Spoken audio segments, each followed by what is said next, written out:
안녕하세요. 리스닝 아트 지혜쌤입니다. 우리 북튜브고요. 오늘은 초등학교 4학년 국어 교과서 수록도서 어머니의 이슬털이를 가져왔어요. 이 제목만 봐서는 이슬을 왜 털지? 좀 궁금할 것 같아요. 그쵸, 선생님? 네, 특히 요즘에 이제 도시에 사는 아이들은 네. 잘 이해를 못할 것 같아요. 그렇죠. 네, 이슬? 그렇죠. 이슬이 맺힌다는 건 아는데, 이거는 보통 이슬이 나 풀이라든가 이렇게 아침에 온도차 때문에 얘네가 연결되는 거여서 나뭇잎 이런데 나뭇잎이라든가 이렇게 풀 같은데 많이 생기는 건데 계절적으로도 겨울엔 절대 안 생기고 근데 여름에 이렇게 많이 봄, 여름 이때 많이 생기는데 그래서 이 이슬이 많이 떨어지면 옷이라 이런 게 막 좀 젖잖아요, 선생님. 그래서 이건 아마 도시 애들은 이렇게 풀이 있는 거를 많이 못 보기 때문에 네, 이렇게 지방이나 이렇게 네, 이렇게 도시 아닌 지역에 사는 친구들은 볼 수도 있을 것 같긴 한데 네, 도시 친구 보기 어려웠을 것 같아요. 네, 맞아요. 그래요. 여기 앞 페이지처럼 이 친구가 지금 풀숲에 가방은 던져놓고 도시락은 여기 까먹었어요. 벌써 강아지가 이렇게 먹고 네. 학교 가기 싫어하는 머리가 깎아버린 것 같으니까 중학생 같은데 중학생 형아의 이야기거든요. 네. 선생님 대충 한번 요약해 주시겠어요? 네. 그래서 여기 주인공 여기 남자 아이가 학교를 가는 걸 너무 싫어했어요. 학교를 가기 너무 싫어해서 가다가 요 그림은 얘가 학교 가기 싫어서 학교를 가다가 어느 산소 혹시 산소 아세요? 애들 말하면 묘지? 네. 묘지 앞에서 그냥 안 가고 거기서 그냥 딴 데 하고 막 놀고 밥 먹고 이렇게 학교를 안 갔어요. 안 가고. 이게 묘지 앞이구나. 네, 묘지 앞이에요. 네, 그러네요. 네, 산소 이렇게 봉분 있잖아요. 거기 앞에서 얘가 이게 앞에 이렇게 넓게 있으니까 이렇게 엎드려서 쉬고 있는 장면인데요. 그래서 학교를 너무 안 가고 그리고 또 이제 계속 안 가다가 이제 하루는 그냥 이제 아예 시도도 집 밖을 나가지도 않고 그냥 계속 집에만 있고 이렇게 이유를 계속 들어서 뭐 비가 와서 안 간다, 뭐 눈이 와서 안 간다, 뭐 어디가 아파서 안 간다, 준비물이 없어서 안 간다 이렇게 계속 안 가고 집에서 그냥 있어요.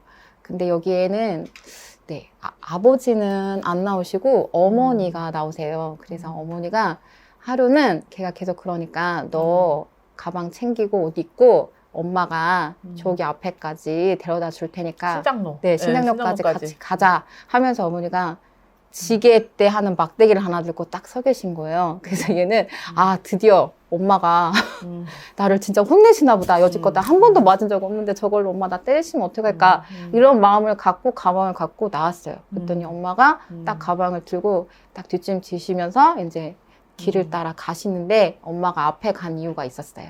그 신당역까지 가는 길에 이렇게 길은 좀 네, 풀숲이고 아주 조그만 오솔길 사이로 가고 오솔길 사다 보니까 옆에 풀에 아침 일찍 가야 되잖아요. 그래서 이슬이 되게 많았던 거예요. 그래서 이슬을 막 너무 맞으면 옷이라든가 신발 젖으니까 흙이 네. 묻죠. 그래서 엄마가 그 막대기로 이슬 다 털고 하면서 먼저 가시고 이제 뒤에 아들이 따라오는 거였어요. 그런데 그래도 아무리 근데 워낙 풀밭이 많고 막 이러니까 뒤에 따라오는 그 아들까지도 다 신발도 다 젖고 바지도 다 젖고 양말도 다 젖고 이렇게 해서 엄마를 따라가는 중에 이제 길에 다 끝이 와서 엄마가 가슴 속에서 뭔가를 꺼내시는 거예요. 네, 선생님 뭘 꺼내셨죠? 그래서 오솔길에서 다 양말이랑 신발이 다 젖으니까 새 양말하고 하얀 네, 신발을 하얀색, 꺼내셨죠. 네, 운동화를 주시면서 갈아 신고 가거라 하면서 양말도 신겨주시고 새 운동화를 신겨주시는 거예요. 그때 이 아이는 가슴 속에 네, 뭉클하면서 네, 눈물이 나올 것 같았다라고 이야기를 해요. 네. 그렇구나. 그러면서 그 다음부터는 엄마가 앞으로 너 아침 갈 때마다 이거 이슬 꼭 털어줄게 학교 가자라고 말씀을 하세요. 그리고 그렇다고 또 그러면서 엄마가 그 뒤로 계속 하신 건 아니래요. 네, 맞아. 바쁠 때는 못 하시고 아니면 또 어떤 때는 먼저 털어놓고 오시기도 하시고 하지만 이 아이는 그때 그 일을 겪고 나서 네, 잘 성장해서 지금까지 나중에 엄마랑 같이 행복한 네. 마지막 장면에 그 이제 자기가 이 중학생 형아가 어른이 돼갖고 엄마라, 네. 업어주는 장면이 있더라고요. 이렇게. 네, 이렇게 커서 그래서 이제 엄마 업어주는 장면. 네, 그래서 엄마가 그 이슬을 털어주신 길을 걸어서 지금 자기가 이렇게 잘 여기까지 왔다라고 왔다고 생각한대요. 네, 이야기는 끝이 납니다. 네. 그래서 맞아요. 네, 이 어머니가 보통 저도 그렇겠지만 애가 학교를 안 간다 그런다고 하면 보통 어머니들 반응이 어떠실까요, 선생님? 야단치죠. 엄청 혼나겠죠. 너 왜 학교를 네. 안 가니?부터 시작해서 네. 엄청 네. 혼내시고 잔소리하고 엄청 진짜 혼내실 것 같은데 여기에 나오는 어머니는 진짜 그렇게 하지 않으시고 기다려 주신 것 같아요. 네, 이 아이가 스스로 깨닫게 될 때까지 그걸까지 기다려 주신 것 같고, 그리고 또 우리는 항상 네, 부모님들은 항상 아이들에게 사랑을 베푸시잖아요, 그쵸? 그쵸? 근데 애들은 잘 모를 수 있어요. 그쵸? 엄마 아침에 일어나셔서 밥 해주시는 것도 사랑의 표현이시잖아요, 그쵸? 근데 애들은 그냥 당연한 거야, 그쵸? 생각을 못 할 수도 있어요. 뭐 가끔 진짜 마음에 드는 장난감 이런 거 사주지 않거나 뭐 원하는 거를 주지 않는 한 용돈을 많이 준다거나 그러지 않은 이상은 그게 사랑이라고는 생각을 못 할 수가 있는데 여기에 나온 어머니는 여기 아들에게 그런 사랑을 표현해 주셨는데 이 아들이 진짜 그거를 찰떡같이 잘 알아들어서 예, 저 멋진 성인으로 성장할 수 있었던 것 같아요. 그래서 우리가 요즘에 부모님하고 자녀 간에 이런 사랑의 표현이 정확하게 맞아지고 있는지 한번 생각해 보시고 하셨으면 좋겠다. 이 책을 읽으면서 저는 그런 생각이 들었어요. 네.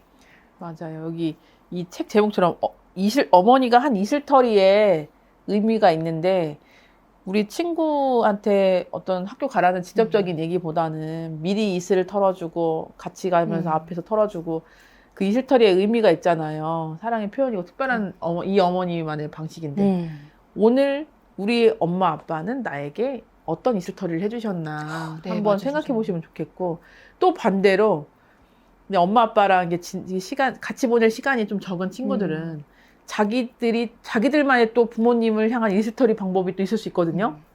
우리 자녀들이 어머니한테 부모님한테 걱정 안 끼쳐 드리려고 아니면 기쁘게 해드리려고 한 것들이 있는데 부모님은 또 그거를 못 알아차려요. 맞아요. 그래서 예, 인정받지 맞아요. 못하고 칭찬 한번 해주셨으면 얘가 더 뿌듯하고 기뻤을 텐데 그래서 우리 아이들이 나를 위해서 한 이슬털이가 뭐가 있었나 한번 또 맞아요. 생각해 보시는 것도 좋을 것 같아요. 네, 오늘은 이렇게 해서 초등학교 4학년 교과서 수록도서 어머니 이슬털이 또 같이 봤습니다. 여러분 우리 친구들 구독, 좋아요, 알람 설정 부탁드리고 다음 시간에 또 좋은 책으로 만날게요. 네. 친구들 안녕.